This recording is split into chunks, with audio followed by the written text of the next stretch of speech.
What's that? Good evening, all, and welcome to tonight's Sunday night quiz.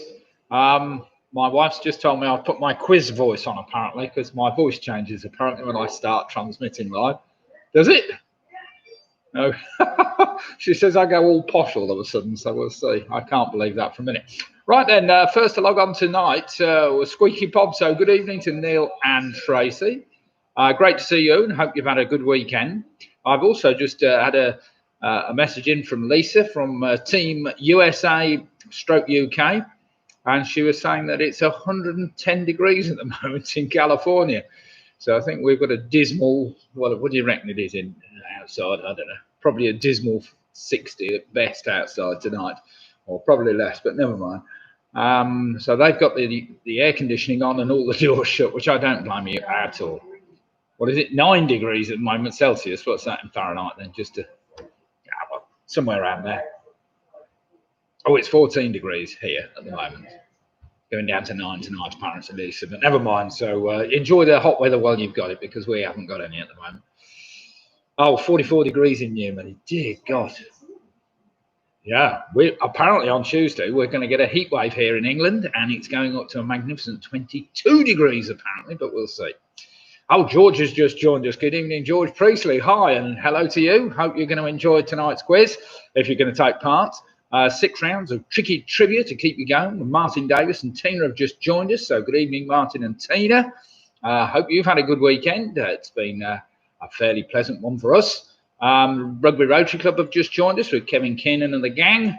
Hope you are all keeping well and ready to do battle as usual tonight. We've also got Ian Miller's just joined us.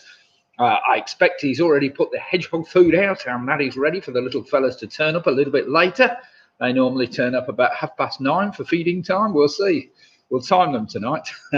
And Sarah and Russ have just joined us from sunny Worcester. So I hope you've had a good weekend, Sarah and Russ. And have you got a full team tonight, or just the two of you tonight? Anthony Ridgway and the Ridgways have just joined. We're here, he's saying. So ready to do battle from sunny Welton. Hope all is well with you. And I'd be interested to know, Anthony, I know you were always traveling around the world. How's this COVID affected you? Because it must have kind of grounded you recently, hasn't it? Especially going anywhere just abroad. Well, certainly the States and Australia. You'll have to let me know how it's going. Julie's just joined us from Brownsover. So good evening, Julie. Hope all is well with you. And Jackie's just joined us. Jackie Skip. Hi, all she's saying to everybody. So at the moment, we've got 32 teams logged on. Plenty of time yet before the quiz will start. Ian's saying he's going to put the food out now. Well, we'll have to time them and see when the little blighters turn up, Ian. You'll have to let me know when the hedgehogometer goes off outside or whatever it's called. Jed and Tracy have just joined us. So good evening to Jed and Tracy. Hope all is well with you and you're keeping well. Yeah, Anthony Ridgway saying, yes, it's crap. It's a bit tricky if you've got a job when you have to fly all the way around the world all the time and you put off your stride. Never mind, I'm sure you're enjoying lockdown. Have you been down the pub at all, Anthony? We were there on, when did we go down? Monday, was it, or Friday? Don't know, we were down in Welton last week anyway, but got a little bit wet on 2 occasions recently going to Welton, surprisingly, but never mind. Right, Mick and Bev have just joined us from sunny Bilton. So how's your weekend been, Mick? All right? And Carol's just joined us. Home Alone 6 are here. Hello. Have you got a full team tonight, Carol? Or are you... I expect Roy's got one eye on the football, has he, tonight? That charity game apparently is on this evening. I don't really know, but we will see. What, a rerun of the Grand Prix? Somebody watching that? I think it's probably over by about now anyway. Due to be over, it wasn't on. We have, says Carol, we've got a full team. So let's see how they're working. Oh, they're watching golf. Oh, well, that's fair enough. There's a lot of people have 2 eyes on the quiz and something else at the same time. There's many a time in the pub when we've had the Sunday night quiz and something's on in the background where we have to allow the last few laps of the race or something on the Grand Prix or whatever else to muck up the evening, but never mind. Right then, let's just go through last week's situation. So this is last Sunday, not last Wednesday, but last Sunday. We had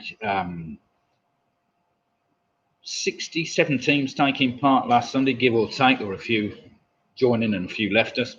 In first place last week on 57 points, we had the Quizzy Rascals and Split the Difference sharing the honours, both on 57 points. Then, amazingly, we had 6 teams so close behind them they could have realistically all in joint whatever place that is, but we had the famous 5 on 56 points. We had Home Alone on 56 points. We had Team UK USA on 56 points. We had Chilly Willy on 56 points. We had the Rugby Rotary Club on 56 points, and we had Squeaky Pub on 56 points. So all those teams basically only dropped 4 points all evening, which is miraculous. So well played everybody last week, because it was probably the closest call we've had in a quiz, to be fair.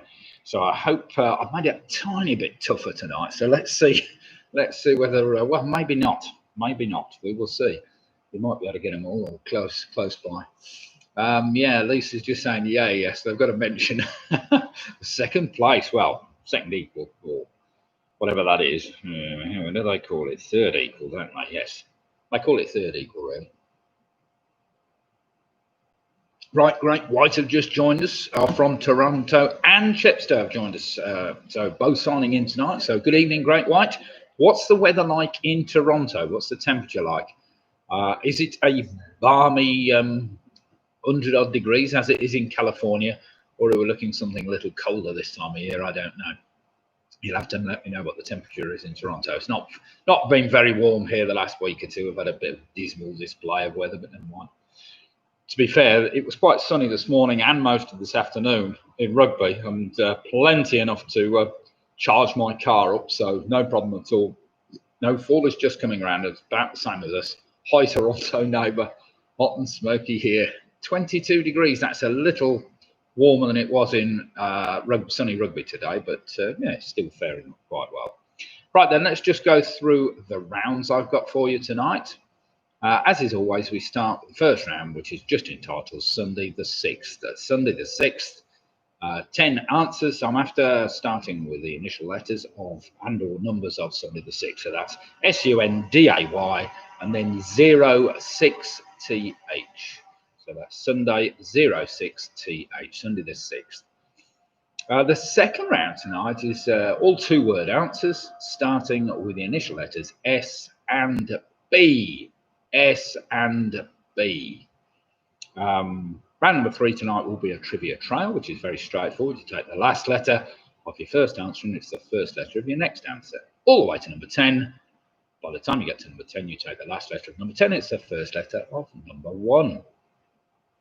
Question number 4 is something I used to do a little while ago and haven't for a while, which is entitled a mystery letter round. A mystery letter round. Basically, all the answers start with the same letter. The tricky bit is I don't tell you what the letter is. So, of course, I can be leading up your garden path, if you know what I mean, especially with the first few questions, which tend to be a little bit trickier, and then they obviously get easier at the end. You don't put the easy ones at the beginning because it gives you the letter away straight away. Now, who else has just joined us? We've just had Jill and Steve Pugh have joined us. Good evening, Steve and Jill. Hope all is well with you from sunny Cambridge, and I hope you're both keeping well. Gareth Williams has joined us, so we've got Gaz and Bean have joined us now, and Nick Bowers has also joined us. So good evening, Nick. Hello to you, and I hope all is well with you. Finally, round number 5 tonight will be an initial letter link. I think we know how that works now. 9 general knowledge questions, where question 10 asks you to take the first letter of each of your answers, rearrange them to spell out something else. Right, we've got Ian Anthony James and Don Quixote joining us. Good evening, Don Quixote. Hope all is well with you. Signing in from London and Manchester. So we've now got London, Toronto, California, Manchester. We've got Rugby in Cambridge. We've got Worcester. What else have we got? Oh, we've got Chepstow. Where else? Where else is everybody? We're all over the place. Pick and Mix have just joined us. It's a rugby-based team, and they've been doing the quiz for the last few months actually. So nice to see them joining us tonight. Let me just run through. Oh, Nick Bowers is in Bedford. So, oh yes, of course, Bedford. We've got Burton-on-Trent, Bedford. Yes, I was just about to come up with Burton-on-Trent. I think I beat you to it. But yeah, we're teams all over the place. So welcome to you all. We've got 5 minutes before we start the quiz. We've now got 52 teams logged on. Do feel free to subscribe to the YouTube channel if it's easier for you to log on with that, because every time I post something, you will get a reminder basically, which saves you having to muck about. So it's quite easy. You just press the little button at the bottom that says subscribe to Pewey's quiz channel basically, or something like that. The only AJB, the tweeners have just joined us. Good evening to you. Hope all is well and you are keeping well. Right, let us just go through last week's scores. Again, as I mentioned, we had the Quizzy Rascals in a tie for first place last week. We split the difference on a magnificent 57 points. I can't go wrong with that. They'd only dropped 3 points all night. And very, very close. In third place, we had 6 teams. The famous 5 on 56 points. Home Alone were also on 56 points. We had Team UK USA or Team USA UK on 56 points. We had Chilly Willy also on 56 points. We had the Rugby Rotary Club on 56 points, and we had Squeaky Pob on 56 points. And all those teams basically were just 1 point off joint first place. So, right, how are we doing? So, right, so we've got Anne Anderson. She's evening from Anne and Dave in Essex, back home from Derbyshire. Fantastic. I hope you had a good time. You were near Chesterfield, weren't you? I hope you had a lovely time whilst you were in Derbyshire. You off anywhere else soon? We've just booked a quick trip to to Wells down in Somerset in a couple of weeks' time. So we're going to have just 3 days down or 2 days down in Wells. That should be good fun. Right, we've also had Harry Julie in Yarmouth, Ian here. So are you on your own, Ian, or are you doing it jointly on some kind of connection with Julie and Harry, or are they just down the pub? Which I don't blame them, but never mind. Steve's just joined us, Steve Farnham. Good evening from Steve Hills and Dexter, the Springador. John O'Rourke, the famous 5, have joined us. Third place last week, John. Very good performance, as I've already been through the scores on a couple of occasions.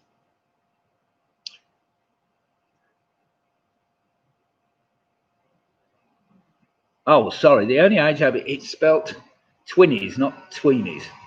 We are twin brothers, all right, the twinnies. Right, that's fine. Sorry, twinnies.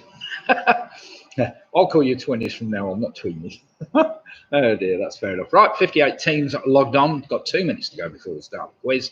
I'll quickly go through the rounds again. We took last week off to give the opposition a chance. I thought, well done, Stuart, because as I recall, you did win, was it the Sunday before, I think. So very well played, the Don Quixote. I like a little bit of bragging. Bragging rights is always a good thing.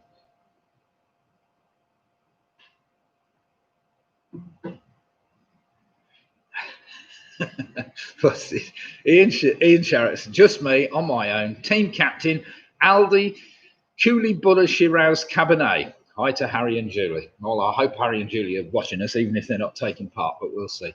Right, we've got 62 teams now. 63 teams are now signed on, and we are just about ready to crack on. So I'll just quickly run through the rounds again. Round number 1 tonight is entitled Sunday the 6th. Round number 2 is the SB round, all 2-word answers starting with the letter S and the letter B. Round number 3 is a trivia trail, which is pretty straightforward. Round number 4 is a mystery letter round, where I just don't tell you the mystery letter, of course. Round number 5 is an initial letter link, which I'll explain when we get there. And round number 6 is just some general random trivia, which I know you all love, a bit of random trivia. It's kind of a bit of a level around, but never mind. Jackie, I took last Sunday off too, so that someone else could win. Well done, Jackie. Right, we've now got 70 teams logged on. So evening to everybody that's just joining us and logging in. We've been live for a matter of 14 minutes and 37 seconds. It is now 20:15, give or take. So let's get cracking with this quiz. Let me bring it up on the page. Are we all ready? Raring to go? You got your drinks to hand? Any snacks at hand? Switch the radio off in the background so you can just listen to the questions, and we'll see how we go. Right then, and Alex has joined. I'm here with Mum and some Red Stripe. Excellent. Yeah, I don't know. I'm on some Hatherwood tonight, the famous beer from. It's not Aldi, it's Lidl. Sorry. Right, here we go then. First answer has got to start with the letter S, as in Sunday. So question number one, nice, easy one to get you going. Which small British mammal features in the title of a William Shakespeare play? So which small British mammal features in the title of a William Shakespeare play? That's got to start with the letter S. Not too taxing, I hope, to get you going.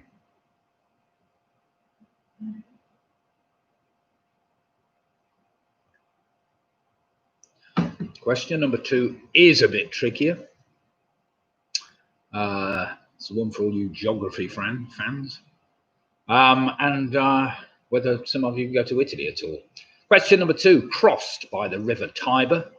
What is a region of central Italy that includes Lake Trasimeno and the Mamori Falls? I'm trying to pronounce it as we go. So crossed by the river Tiber, what is a region of central Italy that includes lakes Trasimeno and the Mamori Falls? Starts with the letter U, remember, U.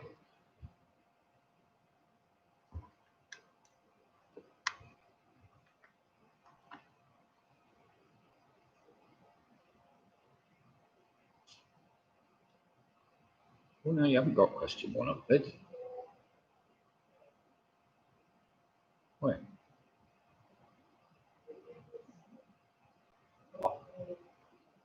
No, that's question two.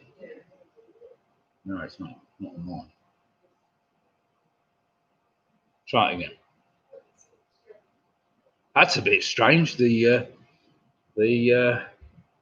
it's not appearing. It's on Lydia's computer. Question one. I'll get her to do it again. Question two came up, but not number one. How odd. Perhaps the chat's playing up tonight. Strange, never mind. Let's try that one again.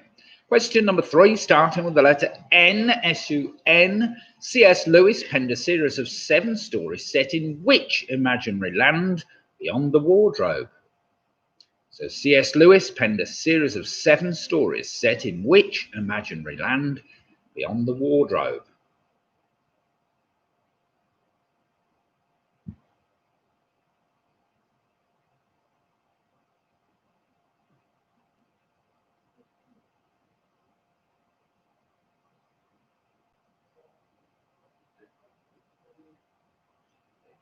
Have you got number one, Liz? It doesn't come up on mine again.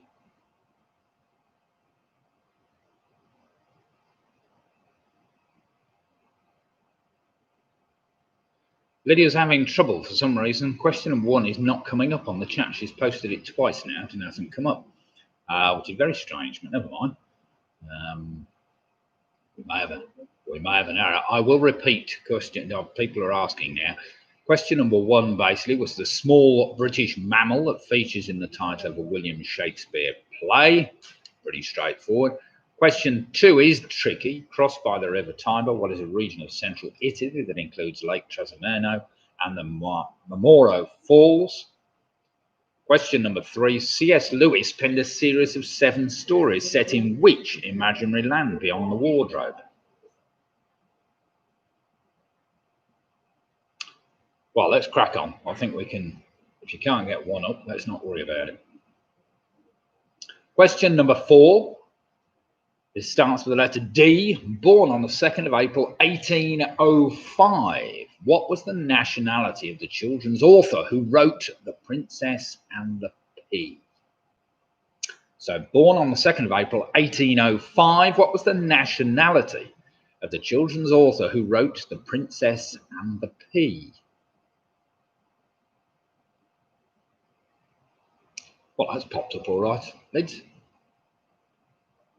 Yeah. How strange. There might be a character in there that it's bugging it or something. It's there.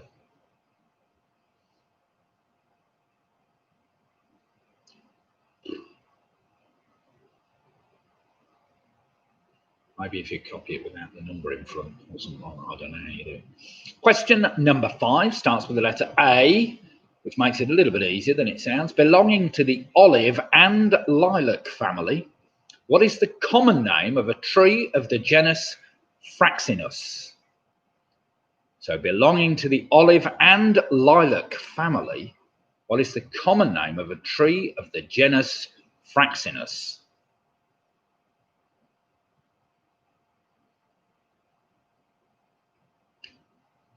It's a very popular tree around these parts.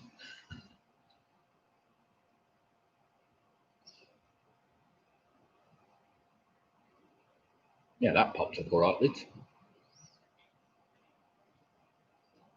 Try doing it without the. Do you copy the number as well? No, the number 1. Try copying it without the number in front of it. Sometimes that can do something. Question number 6. Sarna is one of the oldest continuously inhabited cities in the world. At an altitude of 7,500 feet, it's also one of the highest. But in which country would you find it?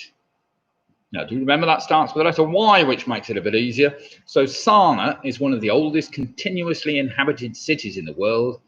And at an altitude of 7,500 feet, it is also one of the highest. But in which country would you find it?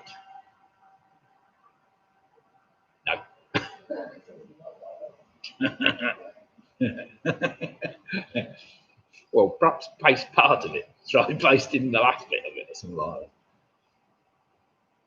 Question number 7 has got to start with a 0, which makes this tricky because there's not many questions you can start with zeros, but here we go. What is a geographical dialing code used in telecommunications for the city of Liverpool and its environs? So what is the geographical dialing code used in telecommunications for the city of Liverpool and its environs?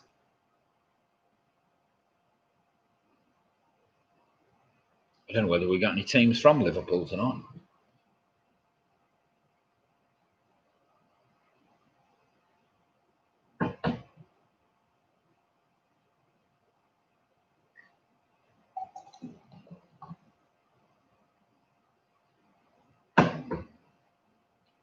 Question number 8.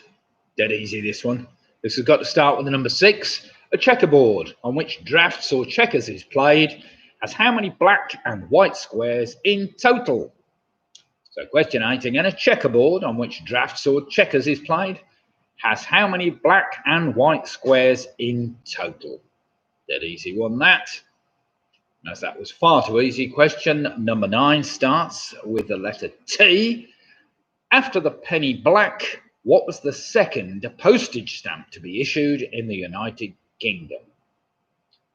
So question 9 again, after the penny black, which was the second postage stamp to be issued in the United Kingdom?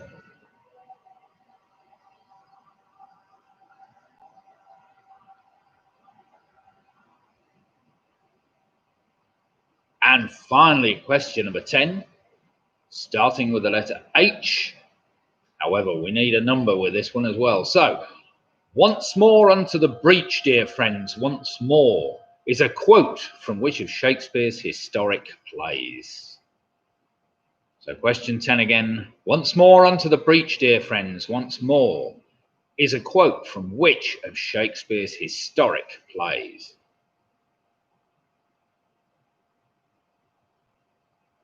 I'll need his regnal number as well, obviously.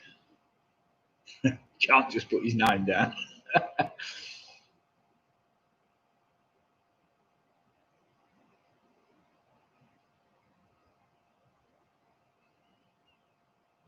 Right then, everybody, does anybody want any repeats? I mean, that number 1 I will just say because Lydia couldn't get it up and she pasted and tried 3 or 4 times, didn't you, Liz? And it just didn't work. For some strange reason, it just would not paste. It might be something to do with the text, the formatting or something, I don't know, but it's didn't seem to like it. Either that or it breaks YouTube rules or something. So I can't think that's the case. Right then, everybody, I think we've probably had long enough, haven't we? We've got an answer for everything. So I'll quickly run through the answers for that round. Question one was, which small British mammal features in the title of a William Shakespeare play? That's the shrew, of course. Number two, crossed by the River Tiber, a region of central Italy is called Umbria. Umbria, well done if you got that. Number three, of course, was Narnia, that imaginary land. Number four, he was Danish. It was Hans Christian Andersen I was after. Number five is the ash tree, number six, Sana'a is the capital of Yemen. Number seven, of course, Liverpool. The dialing code is 0151. 0151. Well done if you got that. Number eight, of course, is 64 squares on a checkers board. Number nine, it was the twopenny blue or twopenny blue. And fine, number 10, the play I wanted, the historic play, was Henry V. Henry V. Well done if you got that. Right then, add them up and we'll see how we've all fared. Right, we have already had the Rugby Rotary Club straight in with 10 points. Well played them. Great White in with 9 points. John O'Rourke and the Famous Five on 9 points.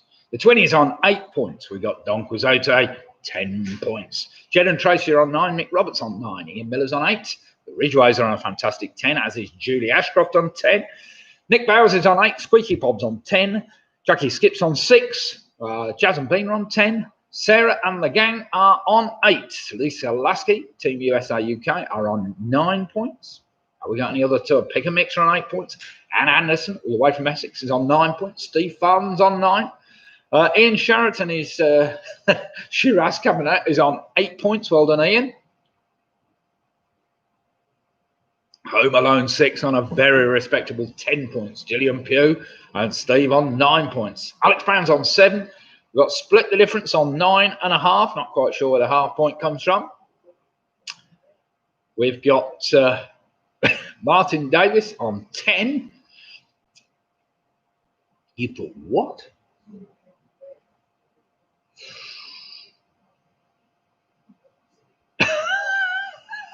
About that. I think that's wrong.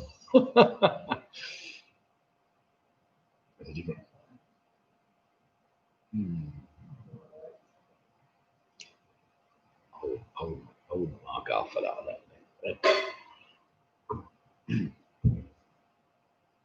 Right then, round number 2 tonight is entitled the SB round. All 2-word answers, starting with the initial letters S and B, which is pretty straightforward, S and B. So just to get you off to a start, question number 1. Let's see whether this will pace for Lydia. I don't know whether it will, but we'll see. Here we go then. Who is a Welsh singer whose career began in the mid-1950s? She's well known for both her powerful voice and for recording the theme song to the James Bond film Goldfinger. So who is a Welsh singer whose career began in the mid-50s? She is well known for both her powerful voice and for recording the theme song to the James Bond film Goldfinger.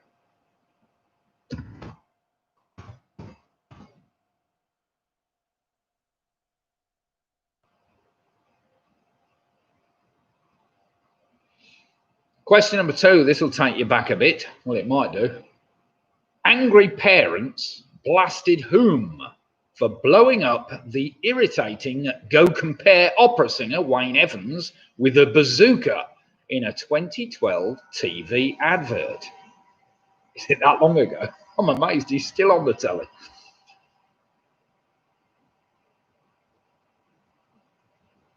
So angry parents blasted whom for blowing up the irritating Go Compare opera singer Wayne Evans with a bazooka in 2012 TV advert? Yeah, that's fine. Remember, that's a 2-word answer starting with S and B. person's name I'm after, obviously. Question number 3, another famous person. You might do, actually. I think she's probably been there. Oh, I'm giving a bit more away than I should. Question number 3. Who is an English disc jockey and radio presenter? Between 1976 and 1993, he worked on BBC Radio 1 and later became a regular presenter on Classic FM. So question number 3, who is an English disc jockey and radio presenter? Between 1976 and 1993, he worked at BBC Radio 1 and later became a regular presenter on Classic FM. Though he works for neither now.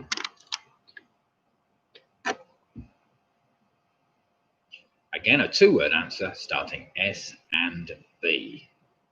It could have been Ian. Stop giving hints away.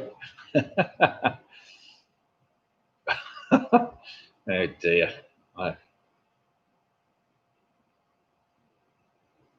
Question number 6. Question number 4 even. What descriptive name is given to number 6 on the Beaufort win-force scale? So what descriptive name is given to number 6 on the Beaufort win-force scale? 2-word answer starting S and B.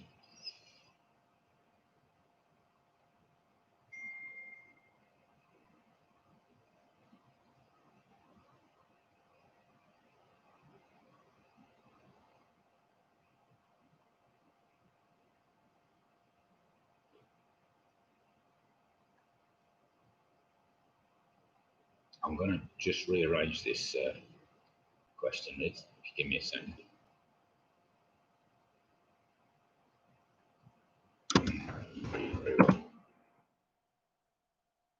Cross out the bits at the beginning. Listen to what I say.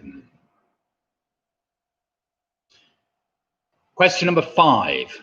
Millennium, Walt Whitman, and Oakland Bay are all types of what?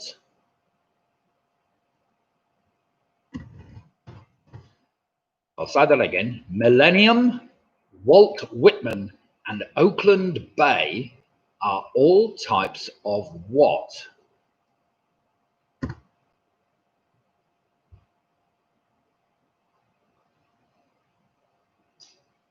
Remember, 2-word answers starting S and B.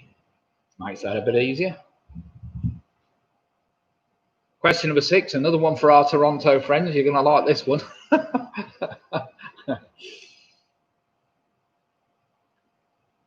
Just hope you spent some time in the UK.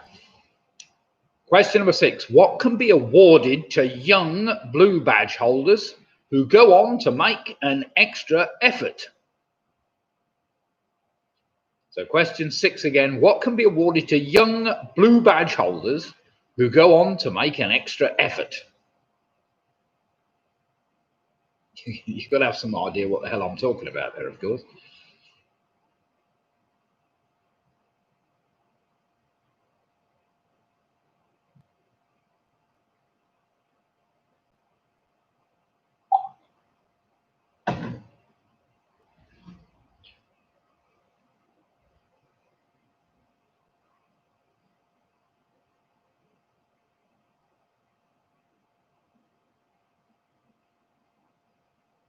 Question number 7. Originally named Jumping Badger, which holy man, born 1831, led his people as a tribal chief during years of resistance to the US state's government policies? So question 7 again, originally named Jumping Badger for some strange reason, which holy man, born 1831, led his people as a tribal chief during years of resistance to the US state's government policies?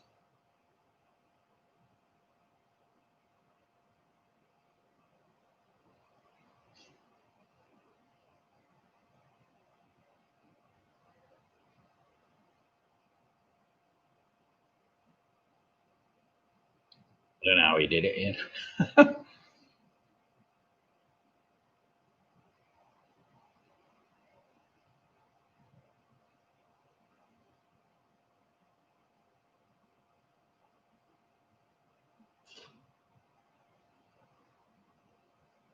Question number 8. In 1987, who moved to Manchester United, with whom he achieved great success?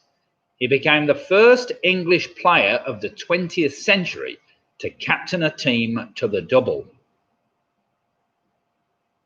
So he was obviously a Manchester United captain. So in 1987, who moved to Manchester United, with whom he achieved great success? He became the first English player of the 20th century to captain a team to the double.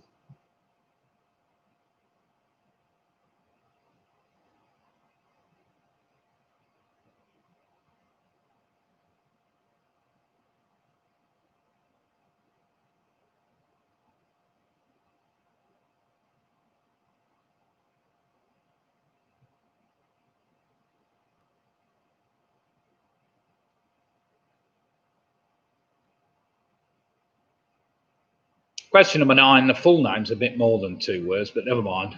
I only need the first 2 words.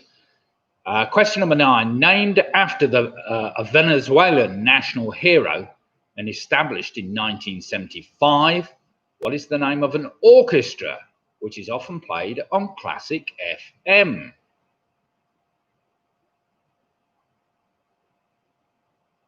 So question 9 again. Named after the Venezuelan national hero and established in 1975, what is the name of an orchestra which is often played on Classic FM?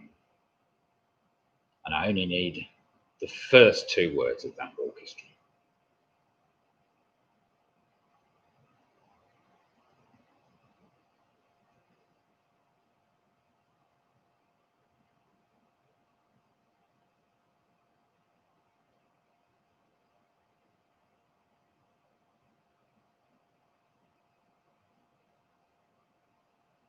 And finally, question number 10. With a name inspired, apparently, by the twitching movement of a hanging corpse, who were an English new romantic band formed in Islington? You got 2 letters there, that makes that a bit easier. So with a name inspired by the twitching movement of a hanging corpse, who were an English new romantic band formed in Islington? All the hogs have just turned up, apparently. It's only 8:30. They're getting there on time here tonight. They don't normally turn up till 9:30.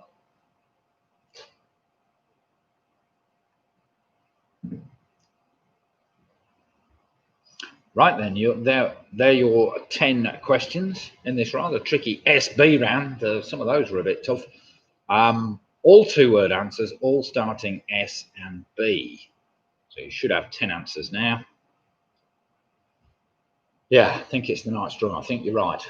They'll probably come out as soon as it gets dark, really, don't they, I expect? Gives them longer to rootle about.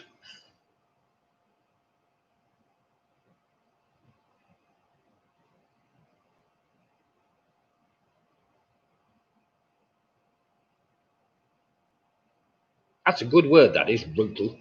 I'm sure my cousin, my second cousin Carol taught me rootle, though I had never heard of it before. That was the world's worst round, Nick's saying. Oh dear. I thought it was a bit tough, but never mind. Unfortunately, most of them were kind of, well, some of them were people's names.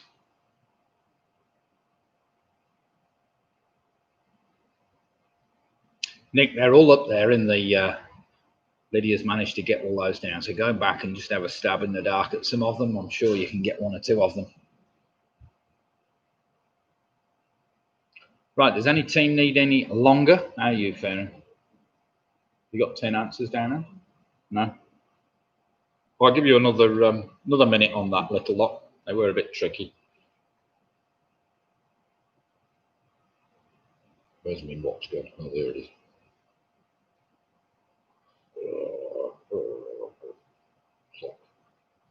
Start.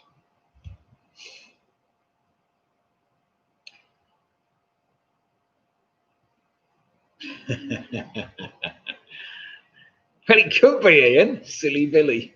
Yes. Oh dear. Well, that's the kind of thing I'm after, silly Billy. The Silly Billy State Orchestra.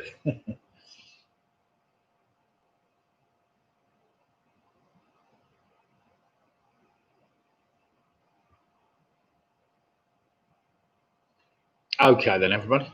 I think that'll probably do us. So put your pens down, get an answer down for everything. These are the answers I was after. That Welsh singer who had a powerful voice and sang the theme song to the James Bond film Goldfinger was, of course, Shirley Bassey. Shirley Bassey. Number 2, angry parents blasted whom for blowing up the Go Compare opera singer Wayne Evans? Well, it was Sue Barker, if you remember. Sue Barker had the bazooka. She's often seen on Question of Sport, of course. Number 3, that English disc jockey and presenter was Simon Bates. I'm sure we've all heard of Simon Bates. And if that wasn't enough, Ian Miller put in a clue there for you. Question number 4. Number 6 on the Beaufort wind scale is better known as a strong breeze, a strong breeze. Number 5, Walt Whitman, Millennium, and Oakland Bay are all types of suspension bridge. Suspension bridge, well done if you got that. Number 6, what can be awarded to young blue badge holders who go on to make an extra effort? Well, this is, of course, the Blue Peter badge system. If you're a blue badge holder, you go on to gain a silver badge, a silver badge. Well done if you managed to work that one out. It was a bit daft, wasn't it? Question number 7. Originally named Jumping Badger, it was Sitting Bull I was after. We've all heard of Sitting Bull, that tribal chief. Number 8, the captain of Manchester United, who took them to a double, was Steve Bruce. He's now a manager, of course. Number 9, named after a Venezuelan national hero, and also partly the name of a country now, was the Simon Bolivar Symphony Orchestra. Simon Bolivar was what I was after. The Simon Bolivar Symphony Orchestra. Well done if you got that. And finally, number 10, I was after Spandau Ballet, that new romantic band formed in Islington. Apparently, Spandau Ballet is the dancing of a corpse after it's been hung. So, yeah, a bit morbid, that one at the best. Right, we've had the Rugby Rotary Club straight in there on a fantastic 18 points. Well played then. Great White are on 16 points. We've got Don Quixote on 19. Mick Roberts is doing very well on 18 points. Sarah and the gang are on 15. We've got Martin Davis on 18. We've got Ian Miller on 15. Jed and Trace are on 18 and a half. That's a good score. Steve Farnham's on 18. Gaz and Bean are on 15. We've got Famous 5 on 18. We've got Alex Brown on 14. We've got Julie Ashcroft on 18 and a half. Home Alone are on 19 points. Well played them. The 20s are on 13. Oh dear, said Jackie Skip on 9. Split the difference are on 18 and a half. Ridgeways are on 17. Nick Bowers is on 13. Anna Anderson is on 17. Pick and Mix are on 17. Sif and Marion are on 16. Carol Jackson, never heard of that orchestra. Never heard of the Simon Bolivar Orchestra. Now, that does surprise me, Carol, but never mind. You probably don't listen to Classic FM much. But, what have we got? Team UK USA, 18. My team says 18 and a half. That's fine. What's that? Round 2, glass 2. In an old cabinet 7. Shiraz on 17 points. Shiraz. Did I have a question on Shiraz before, didn't I? A little known city in Iran. Martin Davis, I thought Spandau Ballet was the effect of a German machine gun on a British soldier on barbed wire. Well, it could have been. I did read that as well. That's where it's a little bit vague, that Martin. And there's also the Spandau was actually a machine gun manufacturer or something. So, yes, there were various references to Spandau Ballet during the Second World War. Sif and Marion. Leslie says, hiya, Leslie. We're doing well there. Dean Johnson, we're a PRS, and what do they stand for? Nobody knows what PRS stands for. Oh dear, oh dear.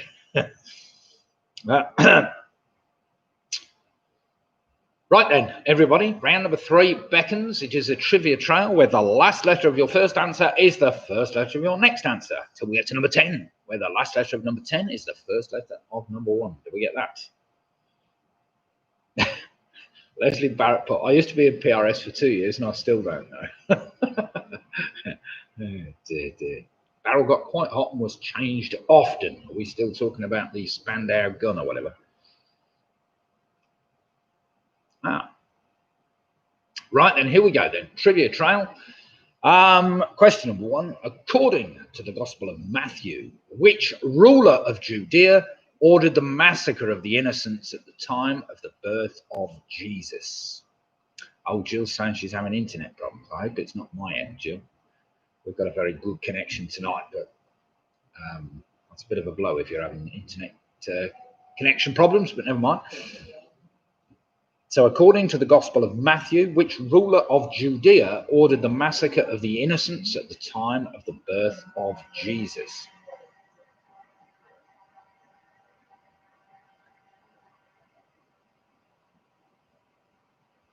I can normally tell by the number of people online whether we have internet problems. Everybody seems to be just about online. So sorry if you're experiencing problems tonight. It is something out of my domain.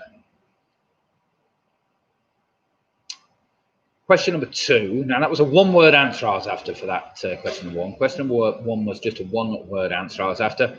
Question number 2. Which American soldier who led the Allied forces to victory in Europe in World War II later became President of the United States? Obviously, I need his full name. So, which American soldier who led the Allied forces to victory in Europe in World War II later became President of the United States of America?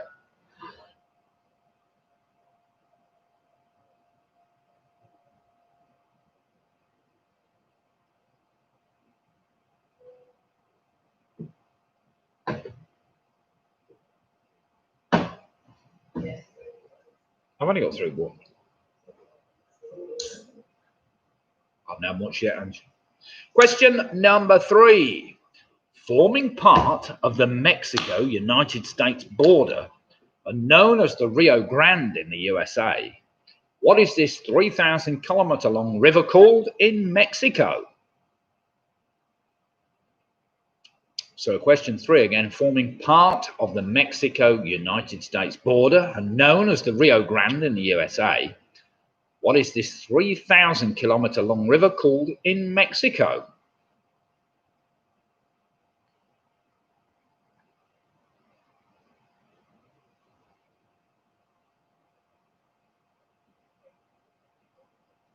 Oh, sorry, Great White. Yeah, I haven't really looked at that. Yeah, it's just the name of the President of the United States, basically. So I need his first name and surname at least, because it's his surname, obviously, that gives you the letter for the start of question number 3. Right, then take the last letter of your answer for number 3, the name of that river, and it's the first letter of this. Question number 4, in the United Kingdom, what shape is the red and white coloured road sign stop? So question number 4, in the United Kingdom, what shape is the red and white coloured road sign stop? There's not actually 2 words for number 2. To sum it in the middle. Never mind. It's all right.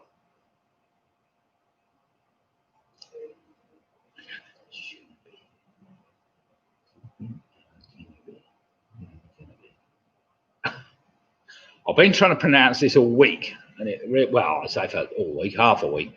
I still can't pronounce it properly, but never mind. So, are we ready for question number 5? Question number 5. Zubin Alagenabi is the lead star in which of the 12 zodiacal constellations? So question 5 again. Zubin Alagenabi is the lead star in which of the 12 zodiacal constellations? Makes it a lot easier if you've got number 4, of course. Because do remember the last letter of number 4 is the first letter of number 5.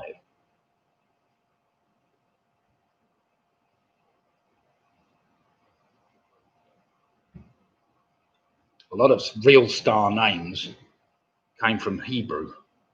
And I presume that's a bit of Hebrew I'm trying to pronounce. So if we've got any Hebrew scholars, you might be able to tell me exactly how to pronounce it, but never mind. I did go on to pronounce UK or something, pronounceawords.com, but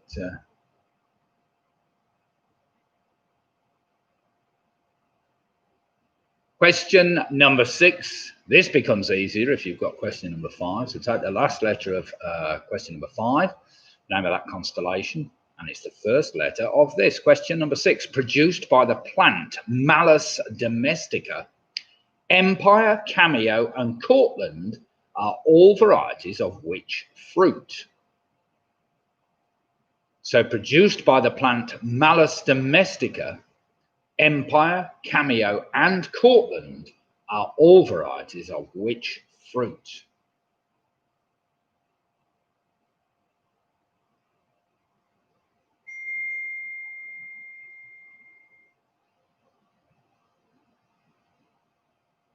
Right, take the last letter of that answer, your fruit, and it's the first letter of this next of your next answer, which is a 2-word answer I'm after. Question number 7. The Scroobius pip. Yeah, it's just singular. Julie, sorry. The fruit is singular. So question number 7 again. The Scroobius pip is a nonsense verse poem left unfinished by which author at the time of his death in 1888? It sounds harder than it actually is. Question number 7. The Scroobius pip is a nonsense verse poem left unfinished by which author at the time of his death in 1888? It's a 2-word answer that you will all know him by.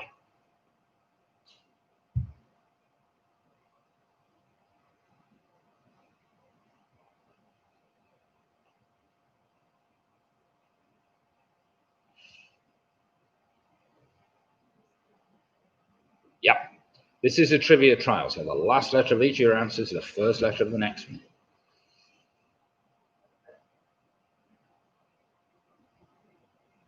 Question number 8. In the world of heraldry, the tincture gules, I think it is, resembles which primary colour? I don't know whether that's gules or jewels, but I presume it's gules. So in the world of heraldry, the tincture gules resembles which primary colour?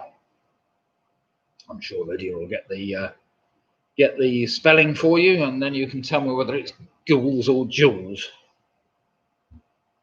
Somebody will know.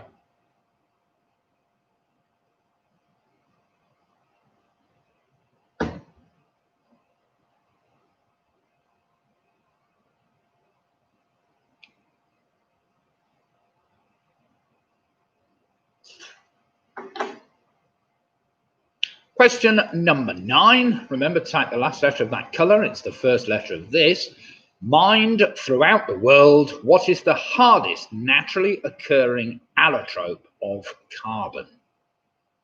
So mined throughout the world, what is the hardest naturally occurring allotrope of carbon? That's just a 1-word answer. Pretty straightforward. And the last letter of that allotrope will be the first letter of this. And do remember, the last letter of this one takes you back to number 1. So here we go. In the nursery rhyme, hey diddle diddle, who ran away with the spoon? That's pretty straightforward. So in the nursery rhyme, hey diddle diddle, who ran away with the spoon? Now the last letter of that one will take you back to the first letter of number 1. And all the last letter of each of your answers should take you on to the next.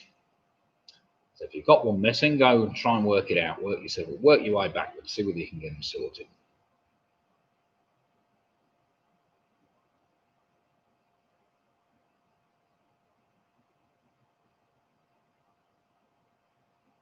So that heraldry question, was I supposed to pronounce it gules or jewels? Can we have a vote on a G or a J? I think it's a G, but it won't be a J. If anybody really knows.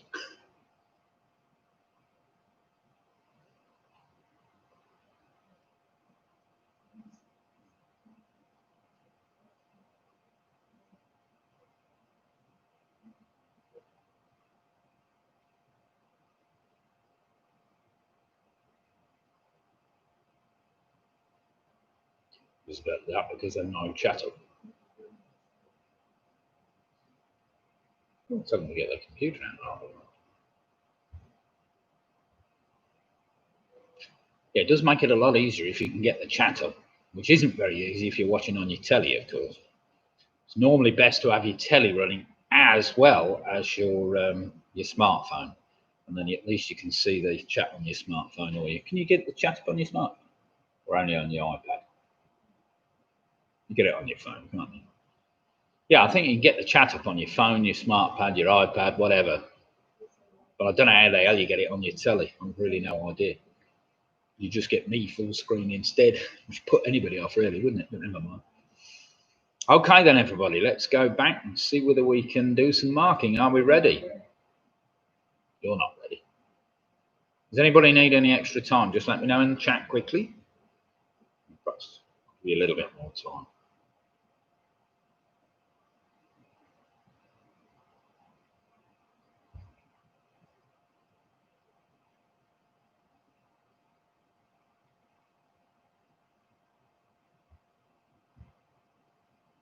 Right, has anybody else been away this week? Be interested to know, see where you've all been. Things beginning slowly to get back to normal.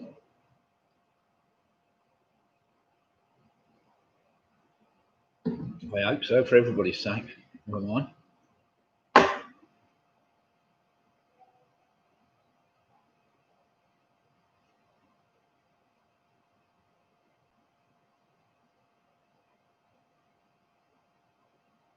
Malegorns, where's that? Lovely beach. Where's that? Malegorns. Bristol for a 40-year reunion with the lads. Sounds good. Right, then let's just quickly go through these answers to the trivia trail. Mablethorpe. Excellent.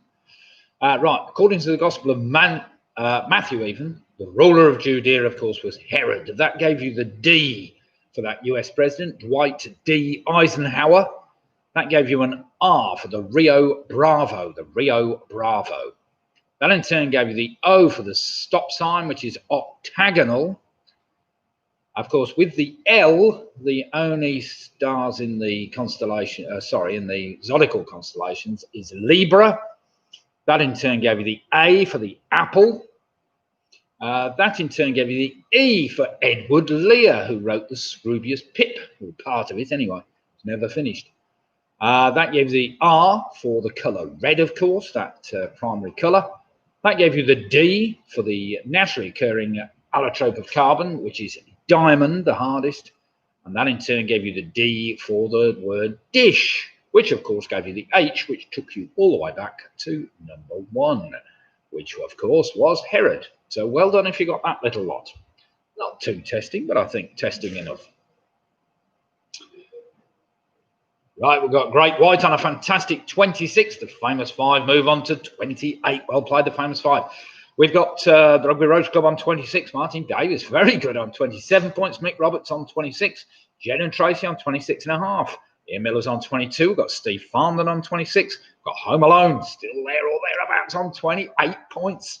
Sarah and the gang from Worcester on 24.5. We've got Anthony Ridgway and the Ridgways on 26 points. Jockey Skips on 15. Gillian Pugh's on 20 at 5.5. Well played, Steve and Jill. Squeaky Bob's on 25. We've got Gaz and Bean on 23. Julie Ashcroft on 27 points.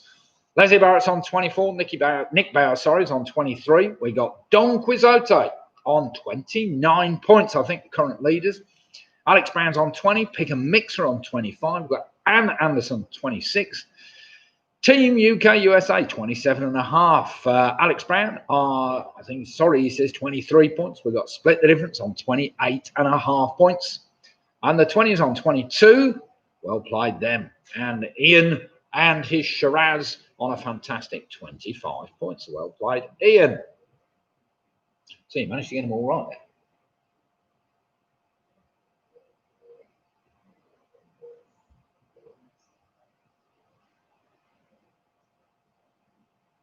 Right then, round number 4 is a mystery letter round. Now, all the answers start with the same letter, but not necessarily. I don't tell you what the letter is, of course, you have to work that out. They do get easier as we go along, which will give you the letter, and then you can try and work them backwards. So all teams, if you're watching, all the answers start with the same letter, which makes it easier. So question number 1, ships of which Imperial Navy had names prefixed with the letters SMS, which literally translate as His Majesty's ship. So ships of which Imperial Navy had names prefixed with the letters SMS, which literally translates as His Majesty's ship.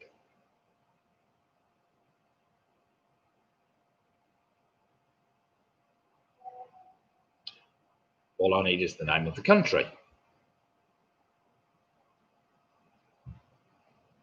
Question number 2, which may help or may not help.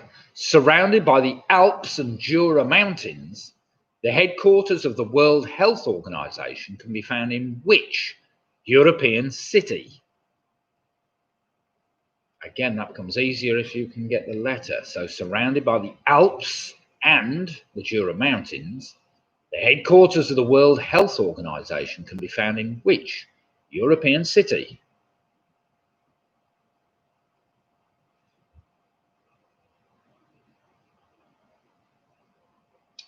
Now, what's everybody drinking tonight besides Shiraz? I'm on a magnificent Buckhorn, 99p a tin from Alders, and very tasty. Stateside IPA, it claims to be. Yeah, it's good. Good beer, that one. Question number 3. Remember, all your answers start with the same letter. Which word in the English language originated from the Latin word for sword? So which word in the English language originated from the Latin word for sword?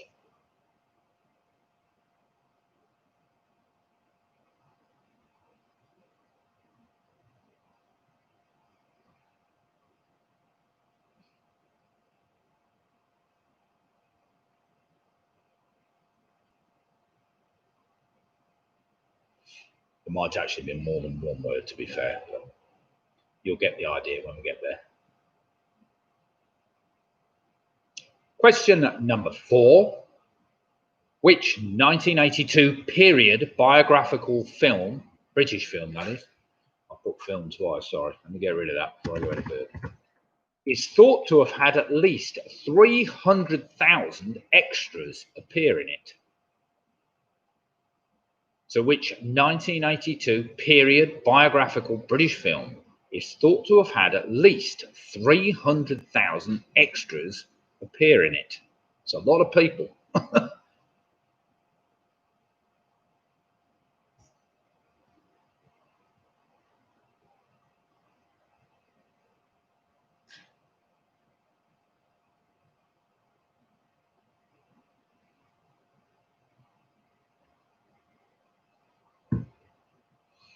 Now it helps now if you've got the letter, of course. Do remember all your answers start with the same letter. So question number 5: what is the only animal for which both genders is born with horns on its forehead? So what is the only animal which for both genders is born with horns on its forehead? That becomes a lot easier if you can get the letter, of course.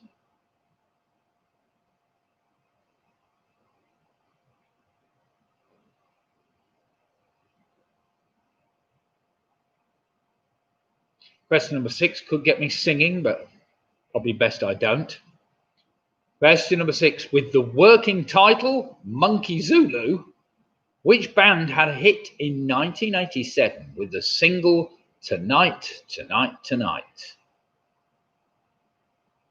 So with the working title Monkey Zulu, which band had a hit in 1987 with the single Tonight, Tonight, Tonight? Tonight, tonight, tonight. Went something like that. Tonight, tonight, tonight. What's that? No, he's not on tonight, so he won't be able to put me off from me singing. Question number 7. This might give it all away. Might give you the letter now. What is the surname of the first American to orbit the Earth in 1962 and who later returned to space in 1997?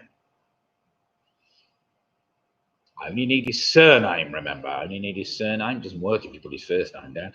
So what is the surname of the first American to orbit the Earth in 1962 who later returned to space in 1997?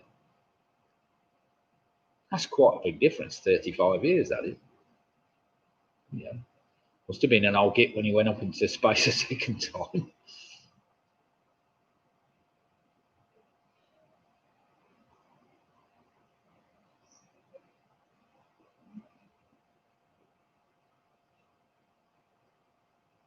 Yeah, you keep watching, George. It's all right. Keeps people entertained, you know. You keep coming back for more. Question number 8. Originally called the Pillars of Hercules during Plato's time, which strait links the Mediterranean Sea to the Atlantic Ocean? Obviously, I only need a singular name. Just a one-word answer for that. So originally called the Pillars of Hercules during Plato's time, which strait links the Mediterranean Sea to the Atlantic Ocean?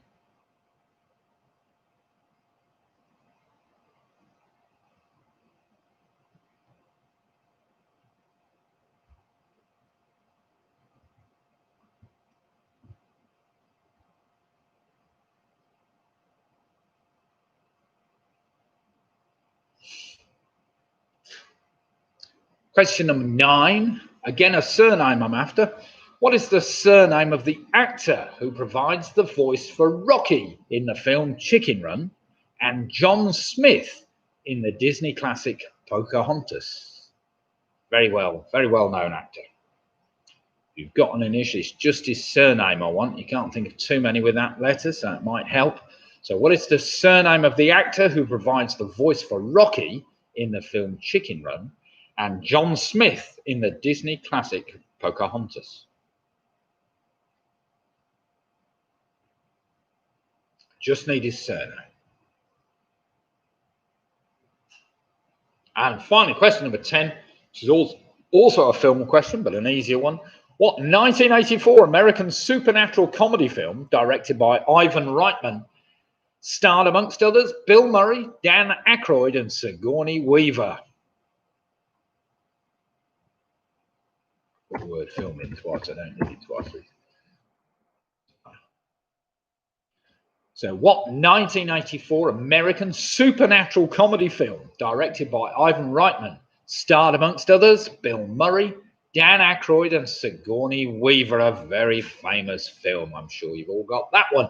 That should give you the letter, of course, for all your other answers. So I will now give you a minute to try and work them all out if you haven't worked it backwards already. How many of you got them?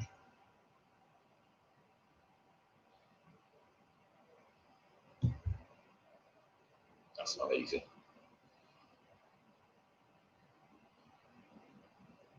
George, you're not supposed to put the answers down. The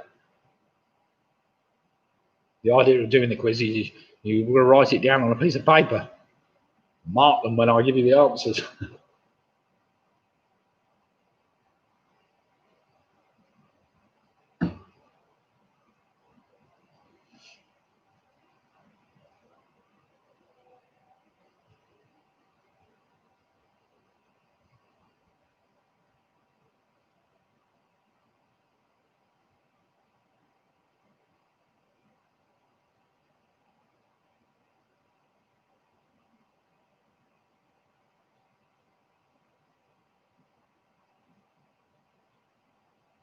Okay then, everybody. Time is up, so let's go through the answers to round number 3. Ships of which Imperial Navy had the prefix with the letters SMS? That was the German Navy,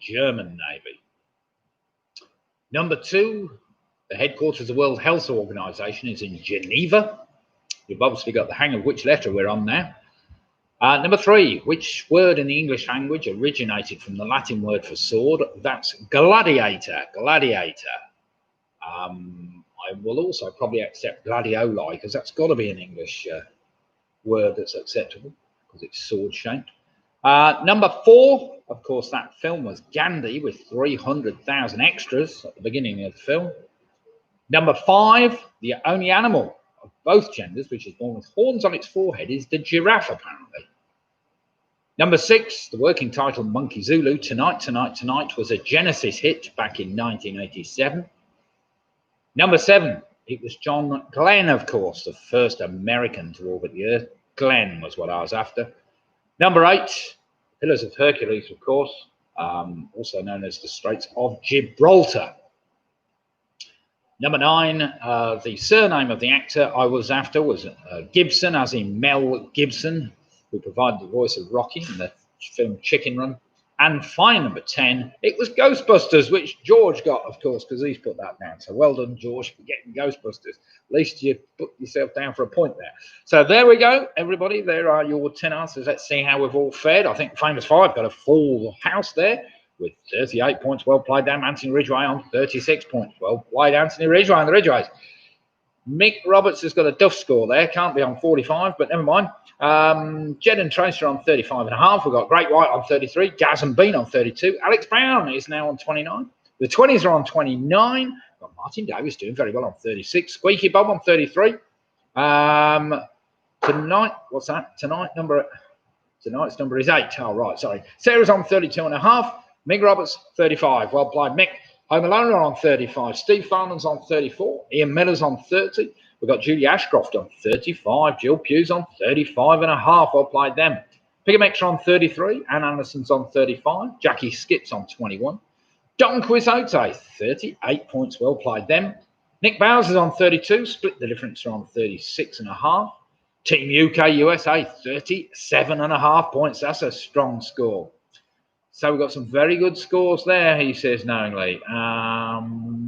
Famous Five. Wait a minute, let's have a look. Let's just have a quick look. So we've got the Famous Five on 38.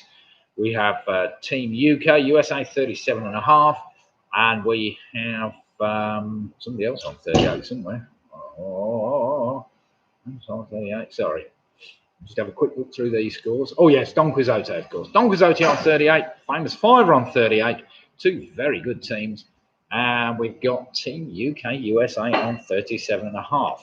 The Rugby Race Club, 31. I find that a bit hard to believe, but never mind, 31 points. It wasn't the easiest round, I have to say. But mystery letter round, that does catch some teams out. Maybe not overright. Initial letter link. We all know how an initial letter link works. 10 questions on general knowledge where the answer to the final question can be spelled out by rearranging the first letters of the first words in the first 9 answers. We'll explain it as we go. Right, here we go. Question number 1. What is the 2-word name of the largest travel guide book publisher in the world? I've read many of theirs while I've been on holiday. So what is the 2-word name of the largest travel guide book publisher in the world?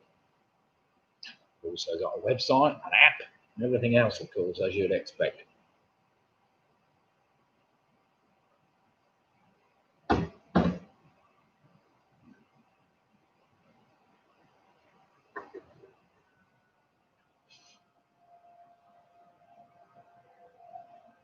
Question number 2 is a simple anagram. Sudden Elite. Sudden Elite is an anagram of which football team who were last season's championship winners?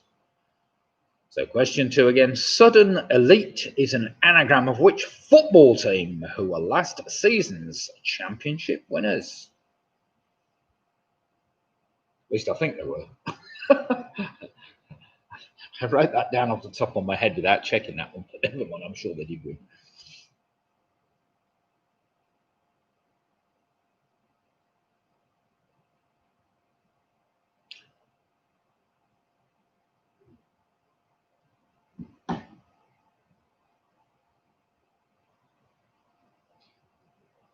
Question number 3. Which Disney double act can be difficult to tell apart, other than one having a small black nose and 2 central teeth, and the other having a large red nose and 2 buck teeth?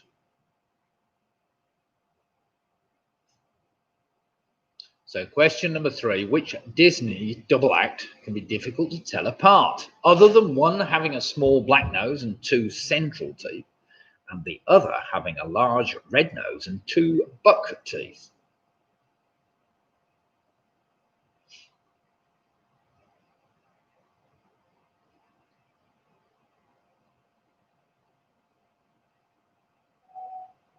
Question number 4, primarily found in rainforests, the orangutan are great apes native to which continent? So question 4 again, primarily found in the rainforests, the orangutan are great apes and native to which continent?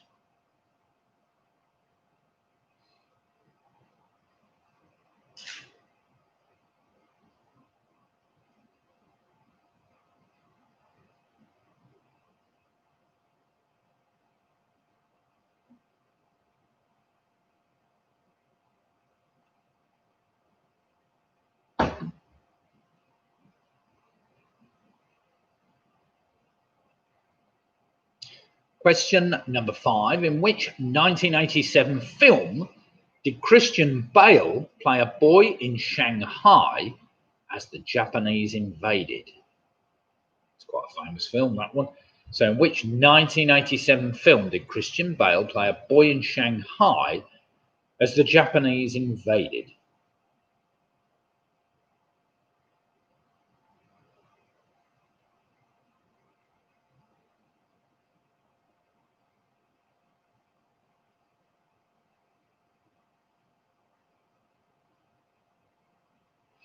Question number 6. I'm sure this is dead easy for everybody.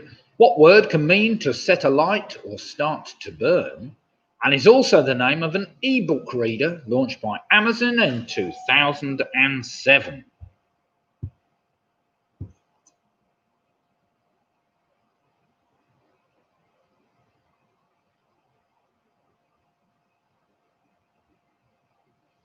So question number 6 again.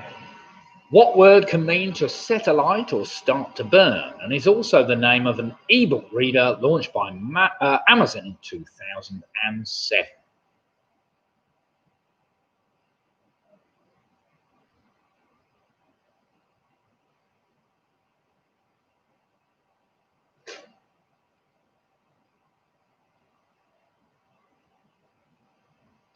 Question number 7.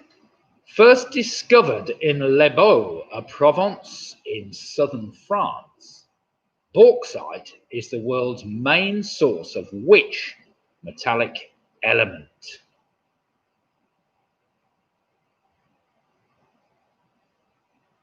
So question 7 again. First discovered in Les Baux, a province in southern France, bauxite is the world's main source of which metallic element?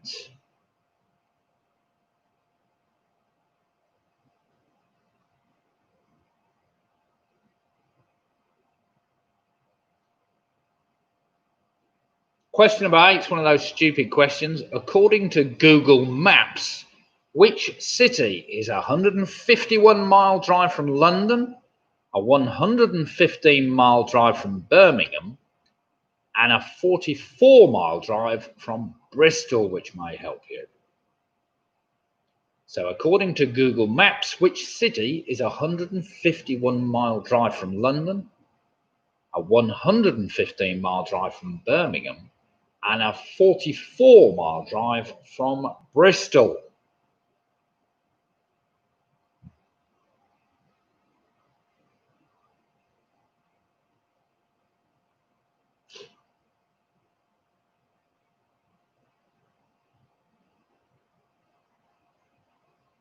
Now, do remember, question number 10 will help you work these out, and I will give you some time after this. Initial letter links always take a bit longer than the others. Question number 9 is one that you might remember. I'm sure the Rugby Rotary Club will remember this. Some of the members will anyway. Which first name was shared by a civil servant in Yes Minister, Nursey in Blackadder, and a narrator of 114 episodes of Jackanory? So question 9 again. Which first name was shared by a civil servant in Yes Minister, Nursey in Blackadder, and a narrator of 114 episodes of Jack and Ori?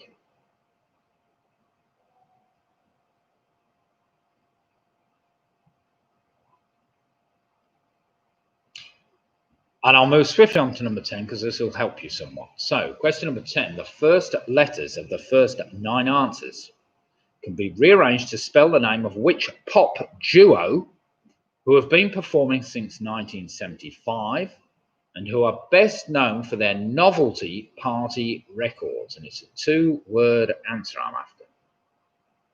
So question 10 again, the first letters of the first 9 answers can be rearranged to spell the name of which pop duo who have been performing since 1975 and who are best known for their novelty party songs.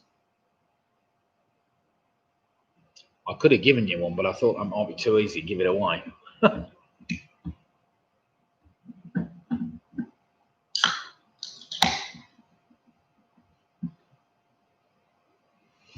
Got the name of the band, Ange? No, that helps then. Obviously, if you got the name of that band, it helps a lot, and then you can work all the other questions backwards and see whether you can work them out.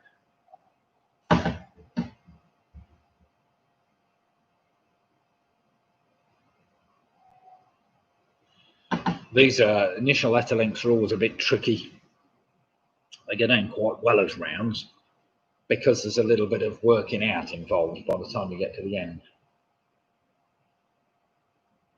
You often say, well, we can't have that one right because we've got a Z for that one. There are no Z's in the answer.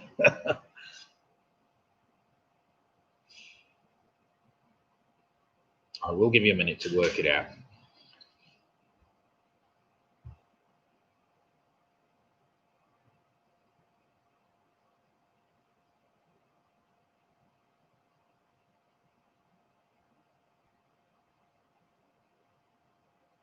What's that one?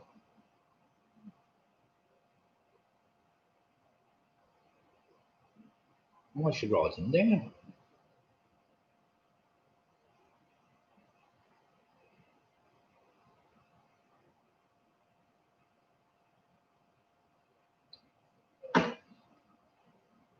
Yes, all quiz team members should be writing the questions down if they haven't got it on the screen, so that they know what they are, so that they can go back to it.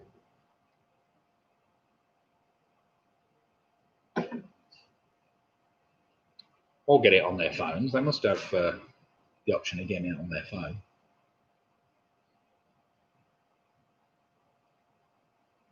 Right, I'll give you another minute to work these out, and we'll do some marking. Okay, I think a minute's fair.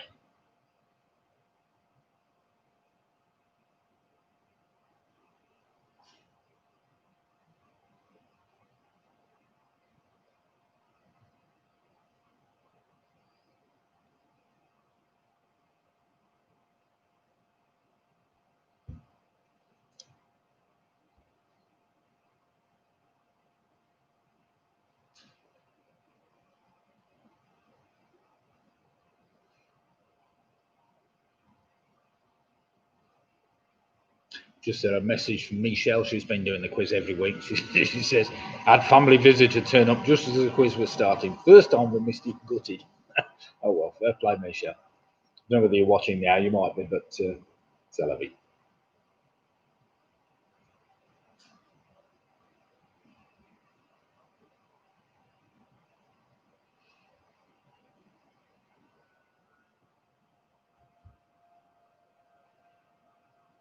Okay then, everybody.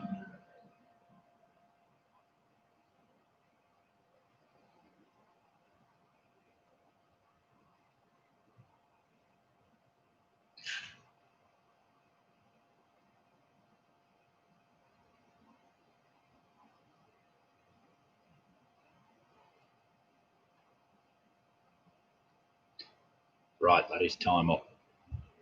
So, let's do some marking after this round. We started off the 10 general knowledge questions were 2-word name. The largest travel guide book publisher in the world was Lonely Planet. Number 2, Southern Elite, of course, is an anagram of Leeds United. Number 3, the 2 Disney double act I wanted was Chip and Dale. Chip and Dale, well done if you worked that out. Number 4, the orang-utang great ape is native to Asia. Number 5, that film I was after about a boy in Shanghai as the Japanese invaded was called Empire of the Sun. Empire of the Sun. It was a good film. Number 6, of course, was the Kindle. Number 7, bauxite is the primary ore of aluminium. Number 8, according to Google Maps, the city I was after was Cardiff. Number 9, of course, the first name that was shared by Nursey, Yes Minister, and the narrator of 114 episodes of Jack and Ori was Bernard. Bernard. Why Nursey was called Bernard, I've no idea, but she was very famously in one scene in one of the episodes. And finally, question number 10. The first letters of the first 9 answers can be rearranged to spell the name of which pop duo? It was Black Lace. And of course, their biggest hit, I think, was Agadoo, wasn't it? I don't really know, but I'm sure it was. So there we have it. Let's see how you've all fared. We've got Mick Roberts, very respectable, 44 points. Don Quixote on 48. We've got the famous 5 on 48 points. Gazan Bean on 40. We've got Ian Miller on 40. Home Loan 6 on 45. Anthony Ridgway on 46. Come on, you Ridgway. He's doing very well tonight. Jed and Tracer on 42.5. Jackie Skips on 29. We've got Steve Farnan on 41. Martin Davis on 42. Sarah and the gang are on 41.5. Anne Anderson's on 43. We've got Julie Ashcroft on 44.5. The Rugby Roach Club are on 40.5. Can we have Blackadder around? Well, we possibly could, actually. Leslie Barrett on 40. 40.8. Oh, 8 in every round, sorry. Thought it said 40.8. I was going to say that. Nick Bowers on 38. We've got Ian and his Shiraz on 38 points. Squeaky Pop's on 40. Pig and Mitts are on 41. Ah, damn. Team UK USA dropped a couple on that one. 45.5 points. Well played and split the difference on 44.5 points. So it looks like we've got 2 teams who are vying for first place tonight. The famous 5 and Don Quixote both on 48 points. They've only dropped 2 so far this evening as we go into the last round, which is a general trivia. Some of these are a bit trivia, so this might sort you out because it's a tricky last round. Not all tricky, but it's a bit tricky.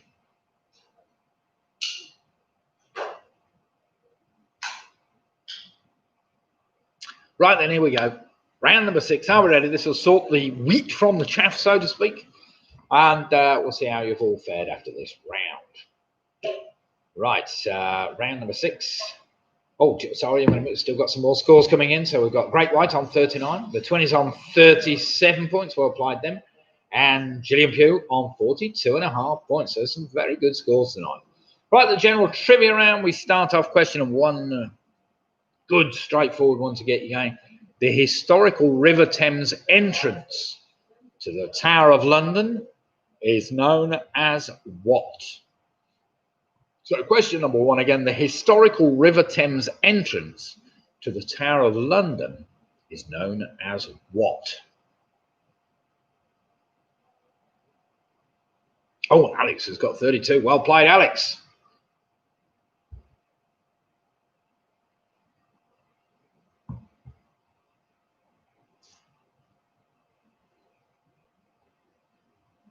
What's that?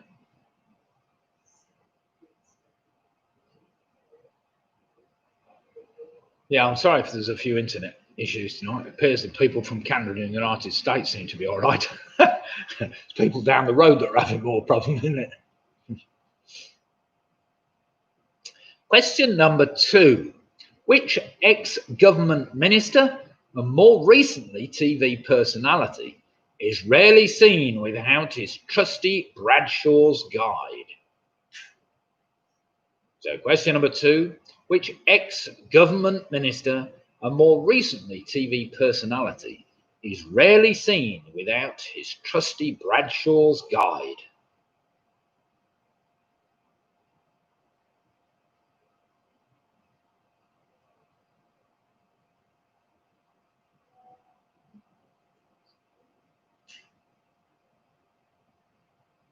What's that? Oh, she might have done.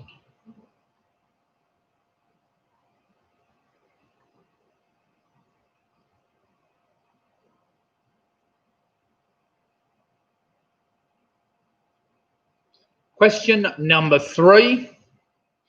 What name is given to the pigmented calcium fluoride deposits found in only 2 caverns in Derbyshire?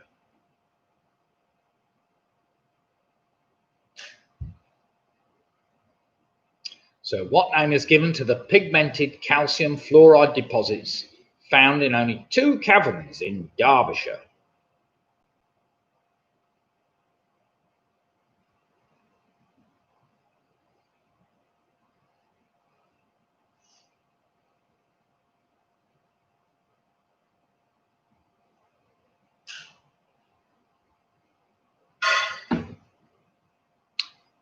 Question number 4. How many countries in Europe does the prime meridian pass through? So question 4 again, how many countries in Europe does the prime meridian pass through?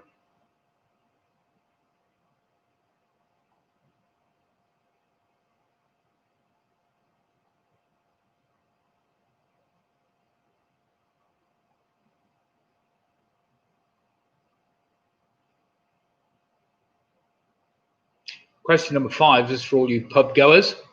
According to the trade magazine, The Morning Advertiser, which I regularly get updates from, what is the most common pub name in the United Kingdom? So according to the trade magazine, The Morning Advertiser, what is the most common pub name in the United Kingdom?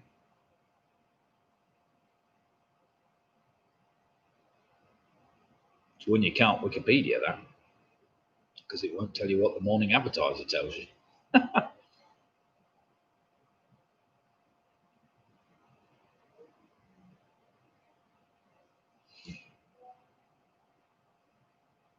Question number 6 is a multiple choice question, so you've got 1 in 3 chance of getting it right. Could be a lucky guess, could not be. The end of which UK motorway lies furthest south? I'll give you the choices at the M5, the M275, or the M20. So the end of which of those motorways lies furthest south? And obviously I mean the south end of the motorway, not the north end of the motorway. So the end of which of these UK motorways lies furthest south? I'll give you the choices at the M5, the M275, or the M20. Now that is a tricky question.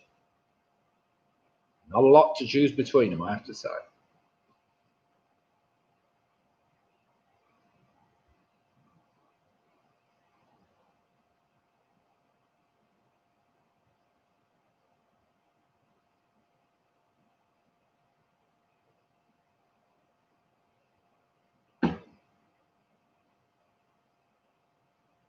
I missed a word out there. Question number 7.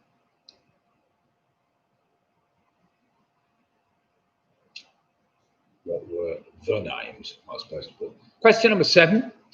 What were the names of the twin brothers who founded and initially edited the Guinness Book of Records? So what were the names of the twin brothers who founded and initially edited the Guinness Book of Records? I need their first and surname, of course. The first names and surname.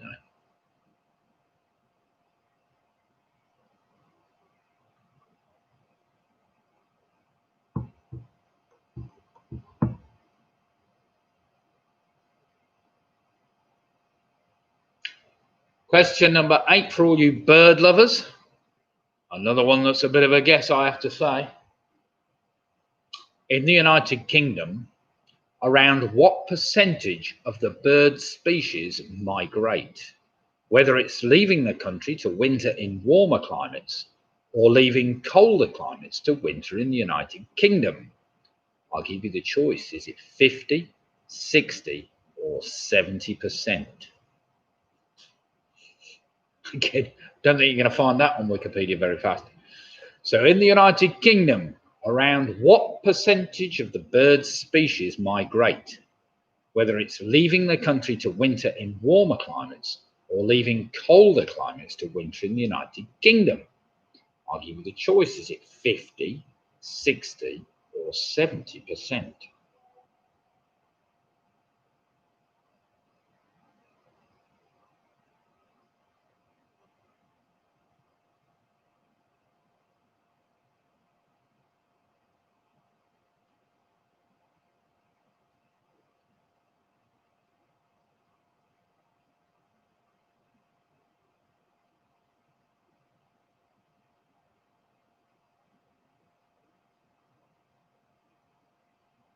Question number 9, for all you that like your E numbers, calcium propionate, or E282, has been widely used in the United Kingdom since 1961 to increase the shelf life of which staple foodstuff? Yeah. So question number 9, calcium propionate, or E282, has been widely used in the United Kingdom since 1961 to increase the shelf life of which staple foodstuff?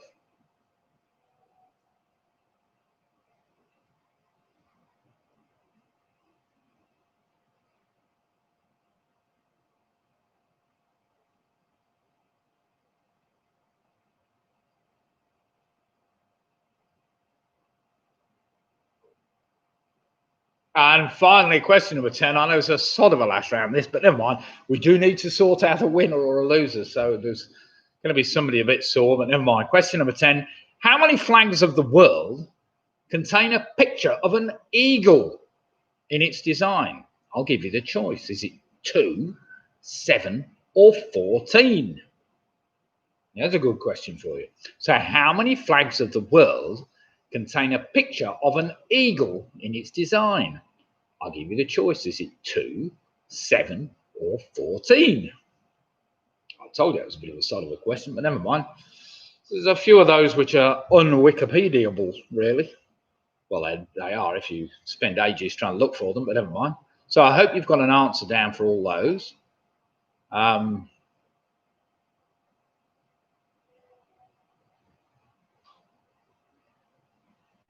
Yeah, it's a bit of a cross between everything. There's a bit of general knowledge and there's a bit of complete trivia there. But never mind. I'm sure it will sort a winner out somewhere.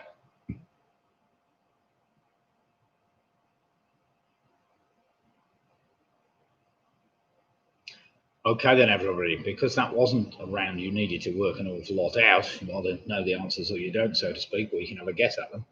Here are the answers. Complete guesswork, that's right. Jed and Tracy, complete guesswork. Well, 4 or 5 aren't guesswork, but the other 5 are probably are, but never mind. So here we go. The historical River Thames entrance to the Tower of London is known as what?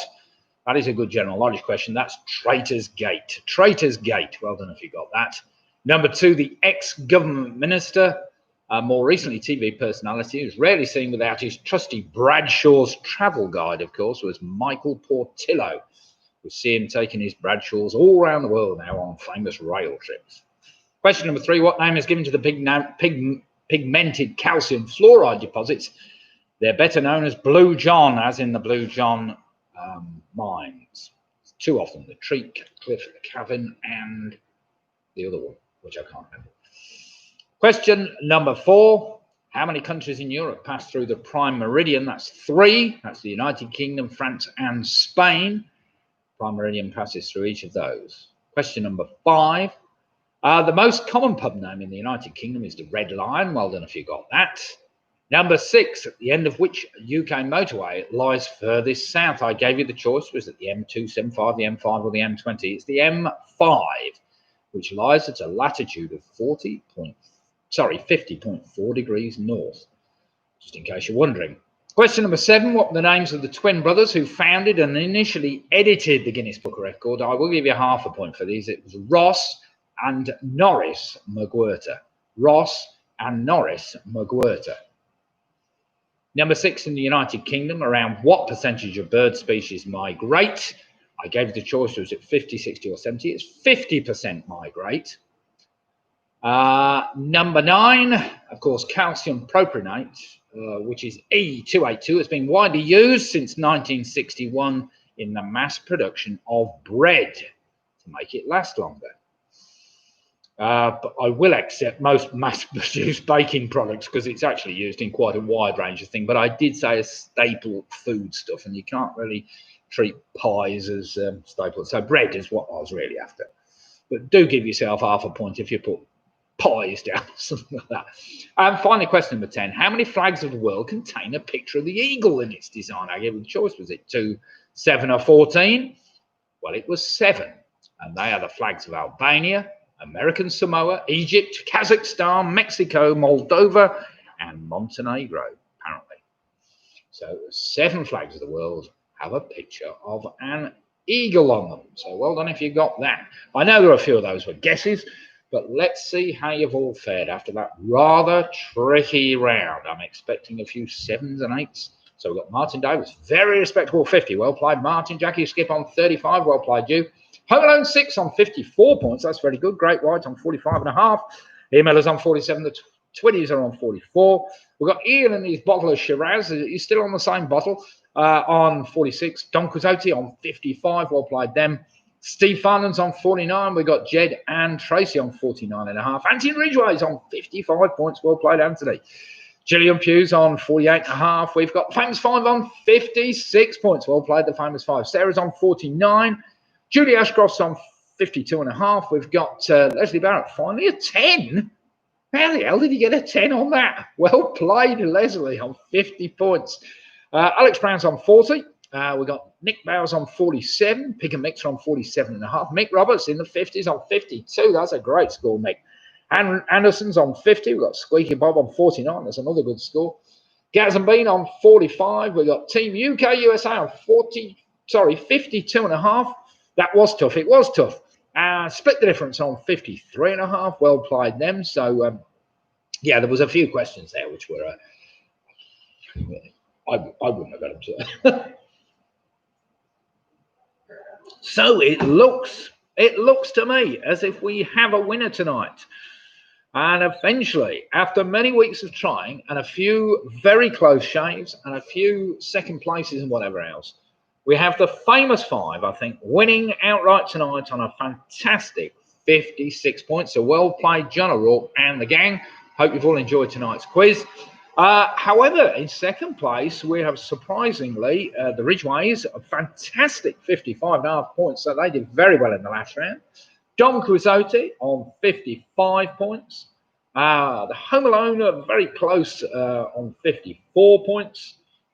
We got anybody else up there about? We got some great scores, really. Anybody in the 50s. Mick Roberts on 52. We've got Team UK USA on 52.5. And split the difference on 53.5. So I'll have to write these all down for next week, see what positions you're in. And even Leslie Barrett was fine with a 10 on the last round. I can't believe that, on 50 points. So well played them. Julie Ashcroft on 52.5. Yeah, some great scores. Thank you all for taking part tonight. It's been quite a tougher quiz all round, I have to say. We haven't had any 50. What did we have last night? Oh, 57s last week. Well, we have. We've got some 56s. So it was a point more tricky than last week's round. But never mind. They were all moaning it was too hard. They've only dropped 1 point around, and they're still moaning it's too hard. But never mind. That's the idea of a quiz, isn't it? To make it a bit tougher so you remember something for next time. So I hope all of you have learned at least one fact from tonight's quiz. God knows what that is. That I'm perhaps going blind or deaf or mad, but never mind. We will see majority of you maybe on Wednesday night, where we'll be doing another quiz, 8 for 8:15. And if not, we'll see you next week, next Sunday, at 8 again for 8:15 for another exciting one of Nick's super quizzes, and we'll see how we fare then. So good night all, and thank you for taking part. Have a great start to the new week, and hopefully by Tuesday the weather should be improving somewhat. They're saying get a bit of a warm spell, so it might even get up to 22 degrees or something balmy like that. Not quite as hot as it is in California. So good night, everybody, and farewell from the United Kingdom to all our friends in the United States, all our friends in Toronto, Chepstow, Burton-on-Trent, Worcester, Norwich, which aren't in tonight, Liverpool, Manchester, London, Burton-on-Trent. Where else have I said? Anyway, good night all. Thank you. Oh, Cambridge. I forgot Cambridge. So good night, everybody. And thanks all for taking part. It's been a good evening, and we'll see you all another week. So I'm signing off now. Cheers. Thank you very much.